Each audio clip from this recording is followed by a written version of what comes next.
I have a childhood memory, distant but very distinct, of playing on the climbing bars in our family's backyard. They were blue and white metal, gloriously free of padding or child protective equipment in the way of 1960s toys. We had wood planks that we moved around from level to level, easily converting the bars into a pirate ship, a castle, a lunar lander, or whatever a child's imagination could conjure. One day, I was playing, and I had misplaced a board near the top so that the one end was unsupported by a bar. And as I walked along it, it tipped beneath my weight and I fell, and it felt as though I fell forever, hitting every bar, chest, stomach, face, head, until I finally hit the ground hard. Not seriously injured, but with a newly learned understanding of what it means to have the wind knocked completely out of you. Simultaneously trying to cry out and to breathe in, I was winded and wounded and scared and gulping for air like a fish out of water. Now, when I say that I remember it, the memory's not a dim picture in my mind's eye or like some grainy Super 8 movie clip of a memory. It is a full-on body memory of what it was like for a brief time to be breathless. I can't breathe, pant, panic. I can't breathe, gasp, gulp. I can't breathe. To be breathless is to feel helpless, out of control, at risk. And that is how I would describe the whole world this Pentecost 2020. Breathless. It's clear that one thing that has knocked the wind out of us is the novel coronavirus called COVID-19. Though some continue to dismiss it as no more dangerous than a garden variety influenza, it has resulted in 369,000 deaths worldwide, over 100,000 deaths in the United States. The death toll passed the 20-year U.S. death toll for the entire Vietnam War in late April. It has overwhelmed our health system, shattered our economy, shuttered our businesses. It has been described by healthcare professionals as a virus that spreads and does its work with breathtaking efficiency. Its symptoms may include persistent pain or pressure in the chest, difficulty breathing, bluish lips or skin tone, and plummeting levels of blood oxygen.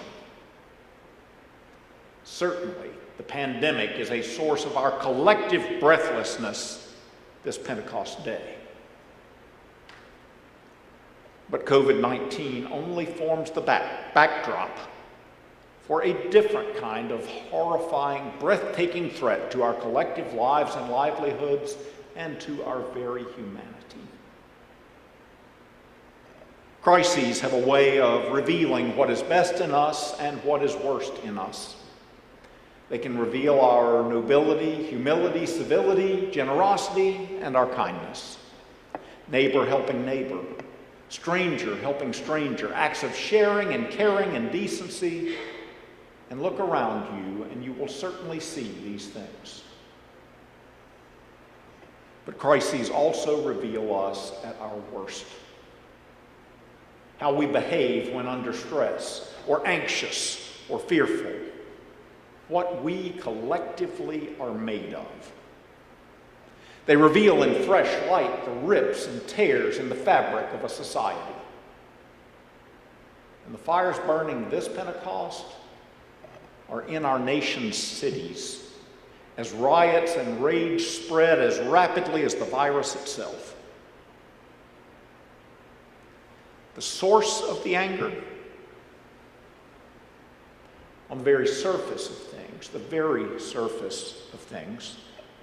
It traces back to the wrongful death of George Floyd on the streets of Minneapolis last Monday, and to the terrible image of law enforcement officer Derek Chauvin kneeling on his neck for 8 minutes and 46 seconds.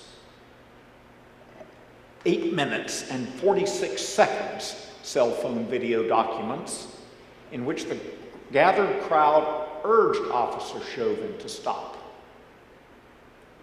8 minutes and 46 seconds, in which Mr. Floyd repeatedly said, "I can't breathe," and pleaded for his mother. And eventually, 6 minutes in, fell silent and became unresponsive.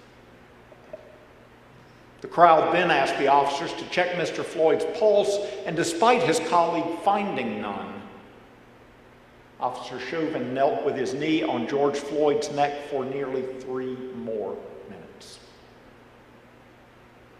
The responding officers have been relieved of duty, and Officer Chauvin has been charged with third-degree murder.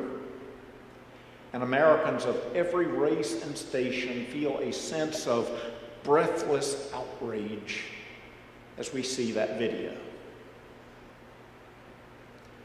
But as I said a moment ago, the rioting only bears a surface-level relationship to the death of George Floyd. Taken by itself, Floyd's death is a terrible, tragic accident, an arrest gone wrong, a devastating individual misjudgment. But George Floyd's death simply cannot be taken by itself. It comes too soon on the heels of the tragic death of Ahmaud Arbery, a black man from Georgia who was killed while jogging by armed white men who followed him in pickup trucks, initiated an altercation, and shot him in the street in some sort of vigilante justice. And it also follows a long, long, long litany of African Americans experiencing law enforcement gone wrong. Now, before I continue, please hear this. Our law enforcement profession has many, many brave men and women who do their jobs with kindness, keep us safe, and act with the highest standards of professionalism. They feed people who are hungry out of their own pocket. They stop to play basketball with neighborhood children. They do a difficult job, and on any given day, their lives may be on the line. They protect and serve our communities, and we rightly hold them in honor. But after that all-important statement is made, it must then be said that the African American community in particular carries in its very bones a long and hurtful history with law enforcement. When George Floyd says, "I can't breathe," to a police officer kneeling on his neck, it calls to mind Eric Garner, who said those same words to the officer who held him in a chokehold on a New York sidewalk in 2014. Garner said, "I can't breathe," 11 times before he died. The arresting officer, who was not charged with any crime, finally lost his job after 5 years of appeals, during which he was fully employed and paid. When Ahmaud Arbery is shot and killed by armed citizens seeking to make a citizen's arrest, it calls to mind Trayvon Martin, who was shot and killed by a Community Watch citizen, George Zimmerman, who, despite initiating the confrontation and killing Martin, was acquitted of all charges.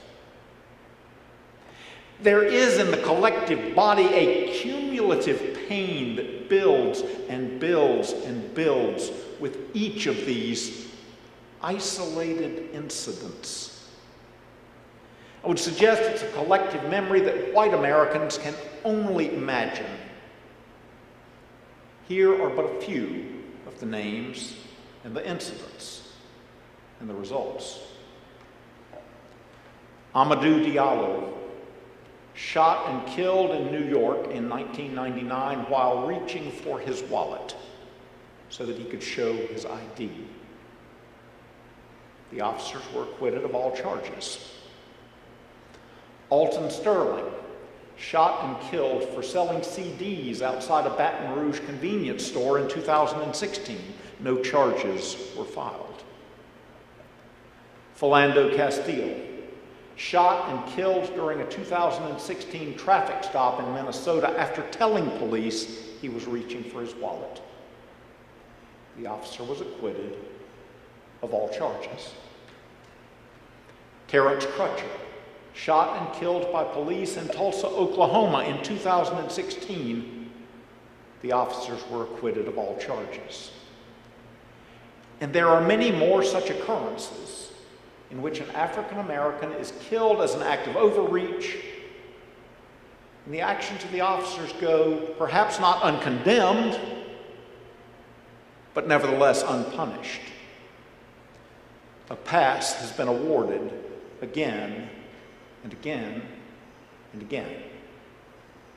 And so we can begin to see and to understand how each of these isolated incidents is added to a remembered full-body pain.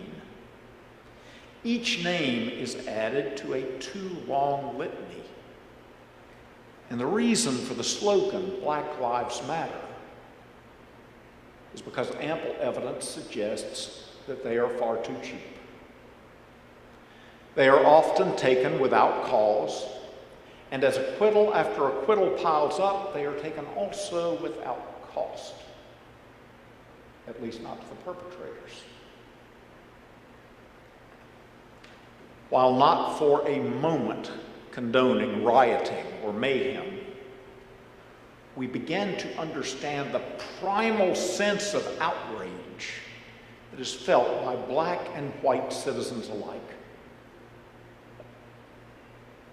except that it is not felt alike.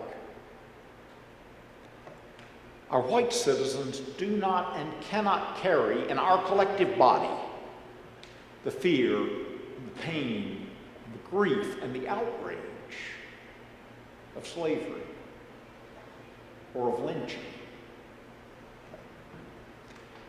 In February of this year, I had the experience of visiting the lynching memorial in Montgomery, Alabama, which everyone in this country should visit. It documents the murder of more than 4,000 African Americans across the years, named and unnamed. They were stopped, interrogated by citizens or by law enforcement, killed for such crimes as drinking from a white person's well, looking at a white woman, being disrespectful. And when I visited the memorial, I felt guilt and grief, and I shed tears. But I can imagine that when our African American citizens visit, they must feel breathless. So when a black man dies in the street with an officer's knee on his neck, while gasping, "I can't breathe," we can understand that while the incident may appear random or isolated to some in the white community, to our African American sisters and brothers, George Floyd becomes one more name killed unjustly, one more unbearable name. And that's why we can't breathe as a nation this Pentecost day. The wind has been completely knocked out of us again. Now, I suppose Pentecost sermon should rightly speak of Pentecost. It's a day we often celebrate. We wear red. We celebrate with red banners or red balloons with birthday cakes for the church. But what we are in fact celebrating is a world-altering rush of wind in which people of differing languages suddenly found themselves able to speak with one another with fresh understanding, where before they simply could not. It sets in motion a different kind of community, where believers are described in Acts 4 as being of one heart and one soul, of holding everything in common, of sharing one another's possessions and bearing one another's burdens equally. The Spirit, in other words, breathes community. It enables an entirely different kind of community, a God-given, world-transforming sort of community.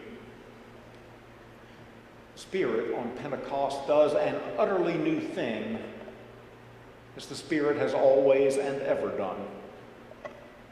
It's the wild Spirit moving through the chaos in Genesis that brings forth creation itself from out of nothingness. It's the wind of the Spirit in Ezekiel that revives the dry bones of Israel amid the Babylonian exile.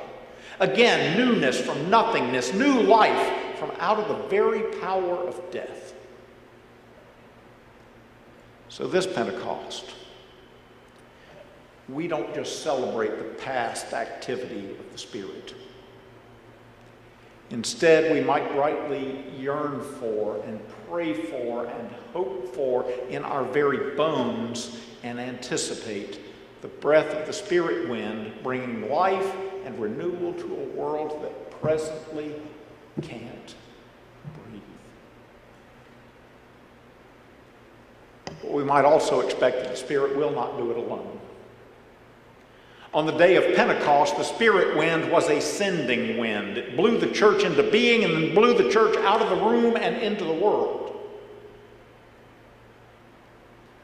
An often difficult world, an often divided world, an often unjust world, an often frightening world.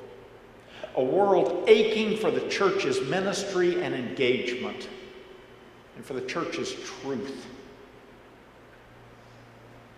But a no longer breathless world. So, it must be said, the church is called today, now, to heal the hurts, to name the injustices, to speak up, to examine first itself and then our society, to call, to cry out for renewal, to begin to breathe new life. I began the sermon with the observation that if you've ever had the wind knocked out of you, utterly knocked out of you, you remember. And as the church, if you've ever had the wind blown into you, suddenly and transformatively blown into you, you remember. That is what we need to remember this Pentecost day. And it is what we breathlessly anticipate.